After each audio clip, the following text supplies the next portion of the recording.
নিক্ষেপ করার পরে আল্লাহ রাব্বুল আলামিন হযরত মিকাইল আলাইহিস সালামকে বললেন, এই মিকাইল তুমি কোথায়? মিকাইল আলাইহিস সালাম জবান খুলে দিলেন। মিকাইল সালাম বললেন, লাব্বাইক। রাব্বুল আলামিন বলেন, আল্লাহ রাব্বুল আলামিন বললেন, মিকাইল রে এই তীরের মাথায় একটু মাছের রক্ত লাগায় দাও। যেটা বলি না সুবহানাল্লাহ। কেননা আল্লাহ তাআলা সবকিছু জানেন যে ও আমাকে মারার জন্য আসছে। আমার ইব্রাহিম নবীকে শান্ত রাখতে হবে না। আল্লাহ তাআলা মিকাইল আলাইহিস সালামকে বললেন, যখন নমরুদ আসমান থেকে তীর মারছে, আল্লাহ তাআলা মিকাইলকে কি বলছে? মিকাইল তীরের মাথায় মাছের রক্ত লাগাইয়া দাও। এই তীর যখন আসমান থেকে মারছে, তীরের মাথায় একদম সম্পূর্ণ তীরের মধ্যে মাছের টকটকা লাল রক্ত তীরের সম্পূর্ণ তীরের মধ্যে লাগাই দিচ্ছে।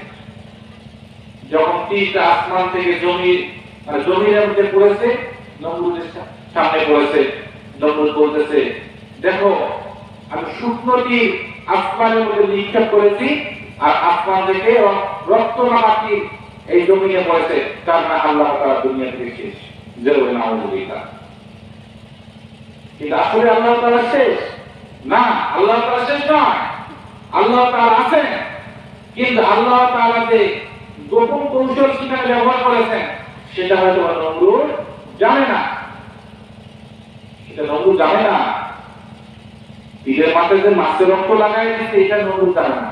নমরুদ মনে করেন যে শুকনো তীর তো আসমান থেকে নিক্ষেপ করলাম, এই আসমান থেকে রক্ত মাখা তীর পড়লো, ঘটনা কি? নিশ্চয় আল্লাহ তাআলা শেষ হয়ে গেছে। নাউযুবিল্লাহ। এই রক্ত মাখা তীর নিয়ে নমরুদ ইব্রাহিম আলাইহিস সালামের সামনে হাজির হলেন। হাজির হওয়ার পরে বললেন, ইব্রাহিম দেখো তুমি বলেছিলে যে প্রভু আমাকে রিজিক দেয়, সেই প্রভু কোথায়?